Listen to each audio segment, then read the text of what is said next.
নারী শিক্ষা উৎসাহিত করতে যাতায়াত সমস্যা দূর করে স্কুলে মেয়ে শিক্ষার্থীদের উপস্থিতি বাড়াতে নতুন একটি পাইলট প্রকল্প হাতে নিয়েছে সরকার।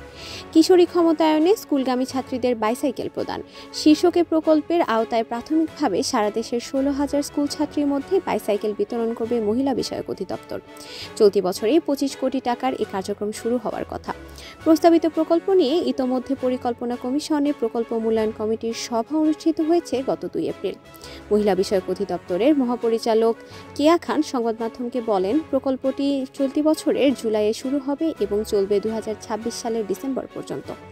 দরিদ্র ও মেধাবী ছাত্রীদের স্কুলে যাতায়াতকে নিরাপদ ও সহজ করা ছাড়াও প্রকল্পটি বাস্তবায়নের পেছনে আরও যে উদ্দেশ্যগুলো রয়েছে সেগুলো হলো এর মাধ্যমে নিয়মিত শিক্ষা কার্যক্রম নিশ্চিতকরণে সহায়তার মাধ্যমে বাল্যবিবাহ প্রতিরোধ করা, স্কুলগামী ছাত্রীদের ঝরে পড়া রোধ করার মাধ্যমে নিরবিচ্ছিন্ন শিক্ষা কার্যক্রম অব্যাহত রাখা, স্কুলগামী ছাত্রীদের আত্মবিশ্বাস ও সক্ষমতা বৃদ্ধি করে নেতৃত্বের মনোভাব সৃষ্টি করা।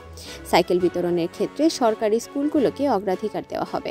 সেই সঙ্গে ছাত্রীদের মেধা, দারিদ্র্য ও অন্যান্য প্রাসঙ্গিক চালকের ওপর স্কোরিং করে তার ভিত্তিতে উপকারভোগী নির্বাচন করা হবে। প্রকল্পের উপকারভোগী নির্ধারণের জন্য উপজেলা পর্যায়ে নির্দিষ্ট ফরম্যাট বা ক্রাইটেরিয়া অনুসরণ করে ছাত্রীদের তালিকা তৈরি করা হবে। এর জন্য উপকারভোগী বাছাই কমিটি করা হবে। এই প্রকল্পের আওতায় প্রাথমিকভাবে দেশের 8 বিভাগের 8টি জেলার 48টি উপজেলায় 6ষ্ঠ শ্রেণীর ছাত্রীরা বাইসাইকেল পাবে।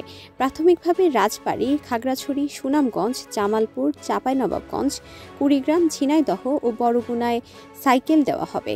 এটি সফল হলে পরবর্তীতে সারা দেশে প্রকল্পটি বাস্তবায়ন করা হবে বলে জানিয়েছেন মহিলা বিষয়ক অধিদপ্তর।